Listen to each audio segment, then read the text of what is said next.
할렐루야. 아멘. 말씀이 하나님이신 것을 믿으시면 아멘 하시기 바랍니다. 아멘. 잠시 기도하겠습니다. 거룩하신 하나님, 오늘도 말씀 붙들고 섰습니다. 말씀이신 하나님을 전할 때에 회개가 일어나고 죄를 이기는 거듭남의 역사가 일어나기를 원합니다. 성령님 임재하셔서 이 종 말씀만 바로 전하게 입술의 권세 더하여 주시옵소서. 아멘. 예수님 이름으로 기도드립니다. 아멘. 아멘. 프랑스 격언 가운데 여러분 이런 말이 있습니다. 기다림, 그것이 인생이다. 여러분, 인생도 기다림이고 신앙 생활도 기다리며 삶이 기다림일 것입니다. 오늘 예배를 위하여서도 일주일간 기다렸습니다. 그런 점에서 오늘 은혜 받을 제목의 말씀의 제목은 서두르지 않으나입니다. 여러분, 서두러도 여름이 오고 서두러도 가을이 오고 서두르지 않아도 여름이 오고 가을이 오고 또한 겨울이 옵니다. 서두르지 않으나. 옆에 분에게 서두르지 마세요. 시작. 서두르지 마세요. 한 꼬마가 닭장 앞에 앉아서 암탉을 보고 있었습니다. 알을 품고 있었는데 언제나 예쁜 병아리를 낳아주려나 궁금했어요. 그런데 매일 기다려도 병아리가 나오지 않는 겁니다. 조급해진 꼬마는 어느 날 암탉의 알을 빼앗아서 깨트려 보았습니다. 예쁜 병아리가 들어있기를 기대했었던 꼬마는 깜짝 놀랐습니다. 완전한 형태로 아직 갖추지 못한 채 죽어있는 작은 병아리가 있었던 거예요. 꼬마는 징그럽기도 하고 안타깝기도 해서 그만 자신이 큰일을 저질렀다 싶어 울음을 터뜨리고 말았습니다. 여러분, 이 이야기를 통해서 우리는 기다림이 얼마나 중요한지 알 수가 있습니다. 현대인들은 스피드를 덕목으로 생각합니다. 특히 우리 한국인들은 무엇이든지 신속하게 처리하는 것으로 아주 유명합니다. 그래서 역동적인 한국을 가리켜서 다이내믹 코리아라고 부릅니다. 이따금 외국 공항에서 외국인들이 한국인들을 보게 되면 인사 대신에 빨리빨리라고 말하는 경우를 종종 봅니다. 그런데 여러분, 이게 장점인데요, 때로는 단점이 될 수도 있습니다. 인생을 살다 보면 순발력을 갖고 빨리 처리해야 할 때도 있지만 진득이 기다려야 할 때도 있기 때문입니다. 기다려야 할 때에 조급해하면 자칫 일을 그르칠 수 있습니다. 신앙생활을 할 때 특히 그렇습니다. 하나님은 신속하게 일을 처리해 주실 때도 있기는 합니다. 예를 들어 기도할 때 금방 응답해 주시기도 합니다. 오래전의 일입니다만 한 번은 어느 집사님이 어린 아들이 너무 아파서 병원에 다니는데 차도가 없어서 큰 걱정이라며 저에게 기도를 요청했습니다. 약속 시간을 잡고요, 목양실에서 기다리고 있는데 노크를 하면서 들어오는데 이상했어요. 분위기가 참으로 분명히 침울한 표정이어야 하는데 본인도 아들도 환한 표정으로 나타나는 거예요. 의아해하는 표정으로 제가 바라보고 있으니까 이렇게 말하는 겁니다. 목사님이 기도해 주시기 전에 다 나았어요. 반갑기도 하고 한편으로는 겸연쩍었습니다. 어쨌든 오셨으니까 앉으라고 하고 함께 감사의 기도를 드렸습니다. 그때 이 성경 구절이 생각났어요. 이사야서 65장 24절로 말씀. 그들이 부르기 전에 내가 응답하겠고 그들이 말을 마치기 전에 내가 들을 것이며. 야, 얼마나 빠른 응답을 말하는 것입니까? 하나님은 전능하시니까 순간 무엇이든지 하실 수 있습니다. 기도하려고 폰만 잡아도 기도하다가 다 마치기도 전에 신속하게 기도에 응답하시는 점 저도 많이 느꼈고 체험했습니다. 아마 여러분도 그러셨을 겁니다. 그리고 단번에 역사하시는 경우도 매우 많습니다. 그런데 여러분, 기도 때마다 매번 이렇게 하면 얼마나 좋겠습니까만 이런 경우보다 오히려 지체되고 오랜 시간이 걸리는 경우가 훨씬 더 많다고 하는 것입니다. 성경을 잘 보면 하나님은 서두르시지 않는 분입니다. 왜 그럴까요? 하나님은 아무렇게나 섭리하시지 않으시고 우리에게 가장 좋은 때에 가장 좋은 것들만을 주시기 위해서입니다. 그럼 빠를 수도 있고 늦을 수도 있습니다. 빠르다고 무조건 좋은 것만도 아닙니다. 전도서 9장 11절을 보니까 내가 다시 해아래에서 보니 빠른 경주자들이라고 선착하는 것이 아니며 라고 했습니다. 빠른 것보다 더 중요한 것은 타이밍입니다. 가장 좋은 때를 맞추는 것이 중요합니다. 그래서 제가 자주 강조해서 말씀드리죠. 사격권 내에 들어올 때까지 사격 개시말을 늦춰라 라는 말과 세 가지 베스트입니다. 하나님 우리에게 가장 좋은 것을 가장 좋은 방법으로 가장 좋은 때에 허락해 주신다. 가장 좋은 때는 당장 빨리일 수도 있지만 반드시 그런 것만은 아닙니다. 당장 빨리 해줄 경우 우리가 교만해질 수도 있습니다. 때로는 나중에 혹은 늦게일 수도 있습니다. 그러므로 빠르고 늦은 것을 갖고 섣불리 일희일비해서는 안 됩니다. 하나님의 섭리를 바라보는 영적 지혜가 필요합니다. 오늘 본문이 바로 그런 지혜를 우리에게 가르쳐 줍니다. 부디 그런 지혜를 배워서 우리 앞에 닥친 상황에 일희일비하지 마시고 하나님의 섭리 가운데 꼭 승리하시는 저와 여러분 되시기를 우리 구주 예수 그리스도 이름으로 축원합니다. 아멘. 본문에 기록된 예수님의 이상한 행동들에 대해서 살펴보게 되면 첫째로 서두르지 않고 의도적으로 지체하시는 것을 볼 수 있습니다. 본문은요, 예수님이 죽은 나사로를 살려낸 놀라운 기적을 기록한 말씀입니다. 나사로가 죽은 지 사흘이나 되어서 그 시신에서 냄새가 나고 있었어요. 그런데 예수님이 그를 살려낸 겁니다. 이것은 여러분, 예수님이 부활이요 생명이심을 증명한 놀라운 기쁜 사건입니다. 그런데 오늘은 이 사건을 시간의 관점에서 살펴보려고 합니다. 나사로가 병들어 죽어가고 있는데 예수님이 서두르지 않고 오히려 지체하셨어요. 예수님의 지연 작전이라면 참 이상하게 들리죠. 이상한 일이 아닐 수 없습니다. 하루는 베다니 마을에서 먼 곳에 가 계신 예수님께서 전갈이 왔어요. 베다니는 예루살렘 동남쪽 3km 지점에 있는 작은 마을인데요. 나사로, 마르다, 마리아 이 3남매가 살고 있었습니다. 나사로가 병들어 앓게 되어서 예수님을 찾아갔습니다. 요한복음 11장 3절로 이에 그 누이들이 예수께 사람을 보내어 이르되 주여 보시옵소서 사랑하시는 자가 병들었나이다 하니라고 기록되어 있습니다. 사랑하시는 자는 나사로를 가리키는데 평소에 그들이 예수님과 얼마나 가까운 사이였는지를 알 수가 있어요. 여러분 한번 생각해 보십시오. 정말 친한 사이라면 이런 경우 어떻게 해야 될까요? 황급히 빨리 달려가야죠. 최대한 빠른 방법으로. 요즘식으로 말하게 되면 비행기를 타고 가거나 KTX를 타고 가거나 최대한 빨리 일단 가야 맞습니다. 그런데 예수님은 정반대의 모습을 보였어요. 요한복음 11장 6절로 보니까 나사로가 병들었다 함을 들으시고 그 계시던 곳에 이틀을 더 유하시고 라고 했습니다. 사랑하는 나사로가 곧 죽을지도 모르는데 있던 곳에서 이틀을 더 유하셨다? 전후 문맥을 보게 되면 무슨 급한 일이 있었던 것도 아니에요. 이상합니다. 왜 그랬을까요? 물론 이렇게도 생각해 볼 수 있습니다. 예수님은 전능하신 하나님의 아들이니까 굳이 나사로가 있는 곳으로 달려가지 않아도 마음만 먹으면 먼 데서 말씀으로 얼마든지 그 병을 고치고 치유하실 수 있었을 것입니다. 그래서 그랬을 수도 있어요. 요한복음 4장 45절로 54절을 보면 그런 사례가 있었습니다.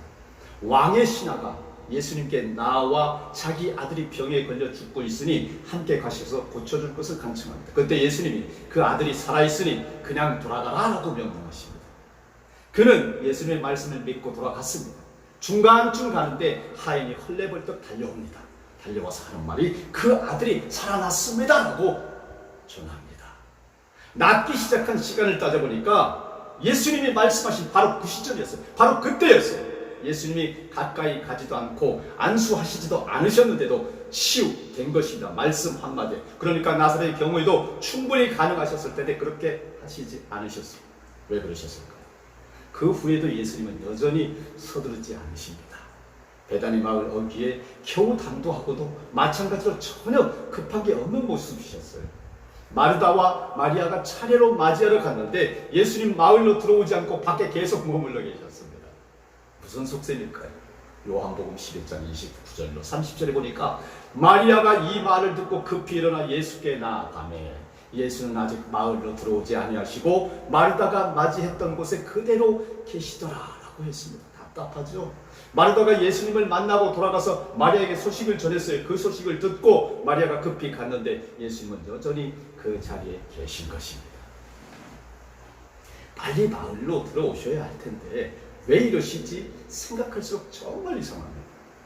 두 번째로요, 하나님이 서두르지 않는 이유에 대해서 보게 되면 하나님의 영광과 신앙의 연단에 따른 최선의 결과에 대해서 볼 수가 있는데요. 자, 예수님은 왜 이렇게 하셨을까요? 다분히 의도적이셨습니다. 일부러 시간을 지체하셨다는 거죠. 늦추셨다는 거죠. 애간장 태우셨다는 거죠. 예수님의 지연작전이라는 것이 11절에 이렇게 암시되어 있습니다. 이 말씀을 하신 후에 또 이르시되 우리 친구 나사로가 잠들었도다. 그러나 내가 깨우러 가노라. 여러분, 예수님은 나사로를 살리러 가신다고 하시는 말씀을 하신 겁니다. 그런데 그것을 잠을 깨우러 간다고 해요. 그렇다면 지체하신 것이 나사로가 죽을 때를 기다리셨다는 말인가요? 자칫 이 대목에서 예수님이 야속하다라고 오해받을 수도 있는 부분입니다. 요는 예수님은 전능하신 하나님의 아들이시라는 것입니다. 중병에 걸린 나사로를 살리는 것이나 죽은 나사로를 살리는 것이나 매 한 가지인 거예요. 어려운 게 아니에요. 예수님 입장에서는 마치 이런 겁니다. 수학 박사에게 1차 반정식이나 미분 적분이나 크게 그거라는 거죠. 척척 풀어갈 테니까요. 그런 것처럼 예수님은 나사로가 죽어도 살릴 수 있으니까 서두르지 않고 있다라고 하는 것입니다. 그렇다면 과연 그 의도, 이유는 무엇일까요? 심하게 말하면 의도적으로 지체하신 그 이유는 무엇일까요? 잘 보면 적어도 세 가지 이유가 있었습니다.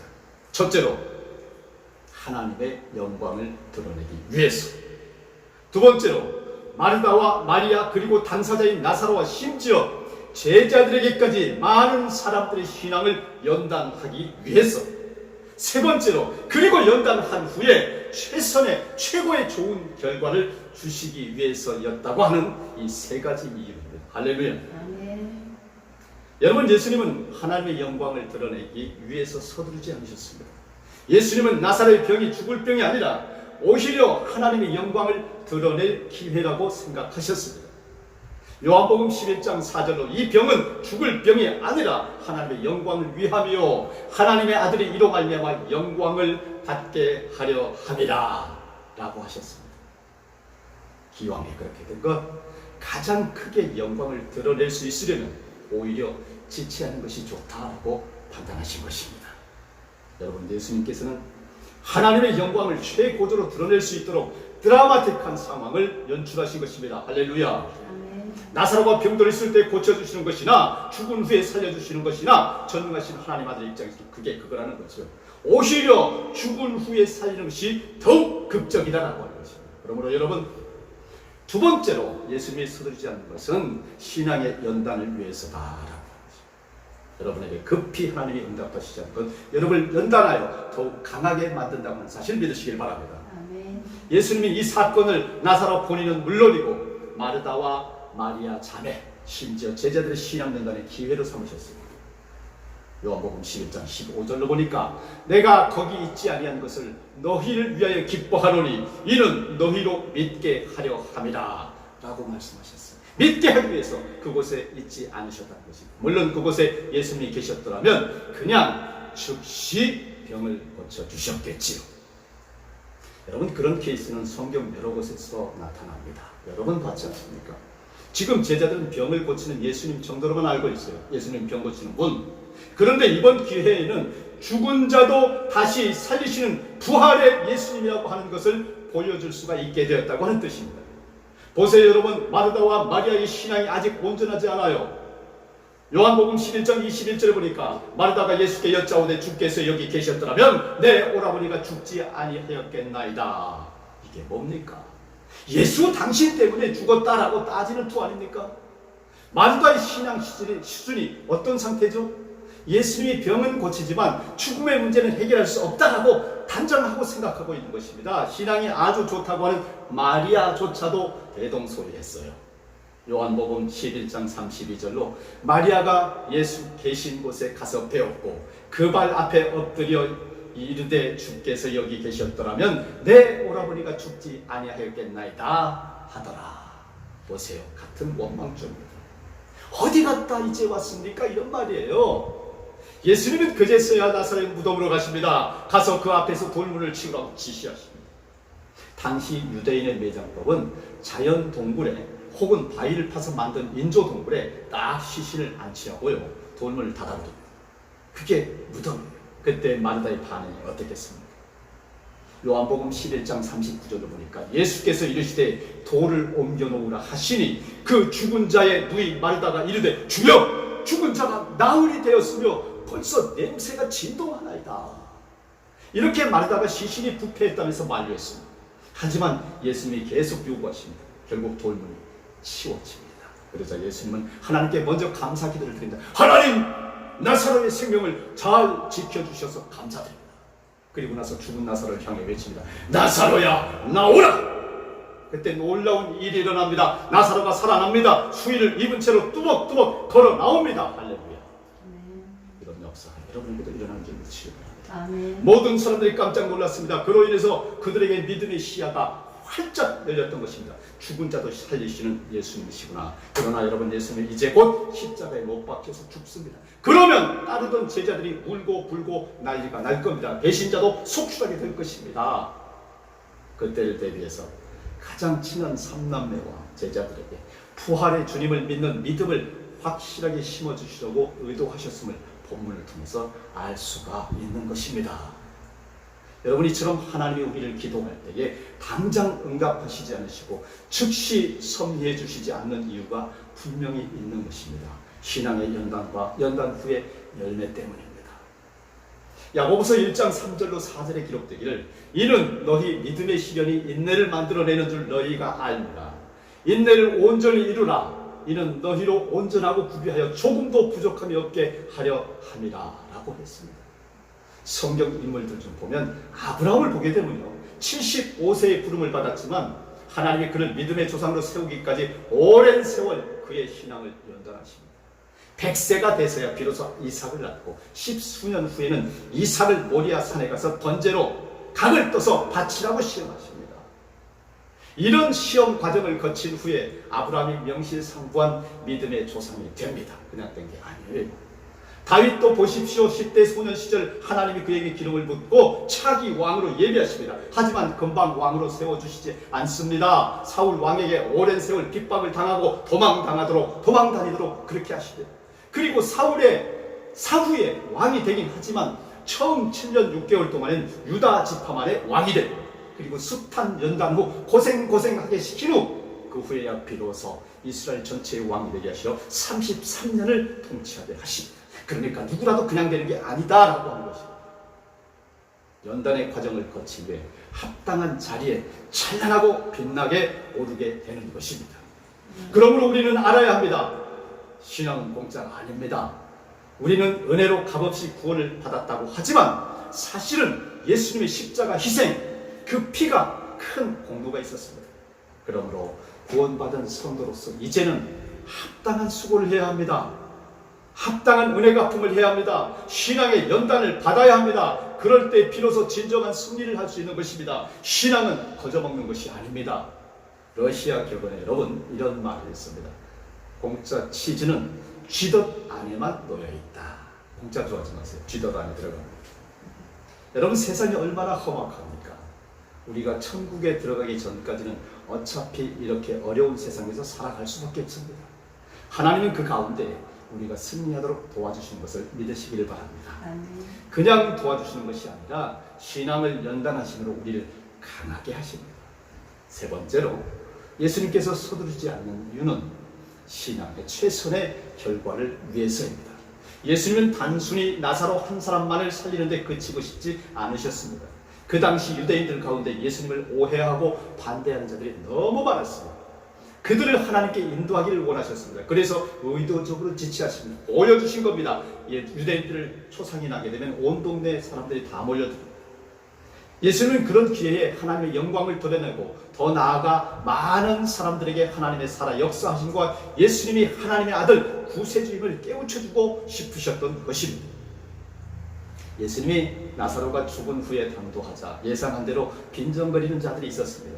요한복음 11장 37절로 보니까 그중 어떤 이는 말하되 맹인의 눈을 뜨게 한 이 사람이 그 사람은 죽지 않게 할 수 없었더냐 하더라 라고 꼬투리를 잡고 늘어집니다. 왜 죽였느냐 그에게. 불신자들의 완악한 모습입니다. 그들의 불신앙을 예수님은 안타까워하셨습니다. 그래서 그들이 보는 앞에서 기도하고 그들이 보는 앞에서 기적을 행하셨던 것입니다. 이렇게 해서 나사로가 살아나자 난리 납니다. 많은 사람들이 소문을 듣고 몰려오게 됩니다. 결과적으로 어떻게 됩니까? 요한복음 12장 11절에 기록되어 된 것입니다. 나사로 때문에 많은 유대인이 가서 예수를 믿음이더라. 아멘. 여러분, 이제 이런 기적이, 이런 일이 저와 여러분 앞에 일어나야 합니다. 넣는 것이 문제가 아니라 저와 여러분 때문에 많은 유대인이 가서 예수를 믿음이더라 라는 말씀이 우리 삶 속에서 이루어져야 하는 것입니다. 정리하겠습니다. 여러분이 잘 아시는 바람과 함께 사라지다 라는 소설이 있죠. 아주 유명하죠. 1937년에 필리처상을 수상했고요. 영화화돼서 전 세계인에게 감동을 줄 바 있습니다. 마가렛 미첼의 작품입니다. 그녀는 본래 신문기자였는데요. 다리 부상으로 기자직을 그만두게 되었습니다. 병상에서 힘든 가운데 소설을 썼는데 10여 년 동안 힘겹게 시간을 보냅니다. 겨우 탈고한 후 출판사에 원고를 들고 가서 사정해도 무명 작가로 아무도 도와주지 않아서 거들떠보지도 않고 번번이 거절당합니다. 3년이 또 흘렀습니다. 원고 뭉치가 너덜너덜해졌습니다. 한 출판사를 찾아갔는데 마침 편집장이 막 출정을 떠났다고 합니다. 급히 기차역으로 갔더니 기차에 오르려고 합니다. 그래서 원고 뭉치를 막 던져주며 안겨주면서 사정합니다. 딱 한 번만 읽어주세요. 네? 마지못해 받아서 갑니다. 기차가 떠난 후 미첼은 전보를 줍니다. 다음 정거장에. 편집장은 전보를 받고 잠시 보는 듯 하더니 이내 시선을 돌려버립니다. 미첼은 계속해서 전보를 보냅니다. 기차가 정차하는 역마다 전보가 와 있었습니다. 마침내 편집장이 귀찮아서 원고를 읽게 됩니다. 그런데 아주 푹 빠져서 읽었습니다. 여러분, 기차가 도착해서 다른 승객들이 다 내렸는데도 그때까지 끝까지 읽어 내려갔습니다. 그리고 우여곡절 끝에 출판됐는데 하루에만 수만 부씩 팔려나가는 초유의 베스트셀러가 됐습니다. 마가렛 미첼은 이 한 권으로 단 한 권의 책으로 역사에 남는 소설가가 된 것입니다. 그에게 지난 세월은 지연될 것 같지만 많이 늦어질 것 같지만 사실은 성공을 위한 준비 과정에 불과했었던 것입니다. 여러분, 제가 미쳤다는 소리를 들으면서도 10수년간 빠져있는 카톡 플랫폼 개발도 같은 축복을 받게 될 것이라고 하는 것을 믿으시길 바랍니다. 아멘. 우리는 뭔가 빨리빨리 되기를 원합니다. 하지만 하나님의 생각과 우리의 생각은 다릅니다.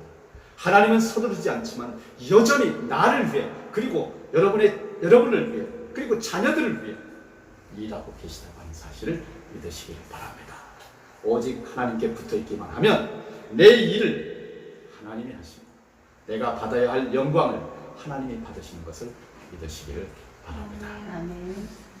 다 같이 기도하시겠습니다.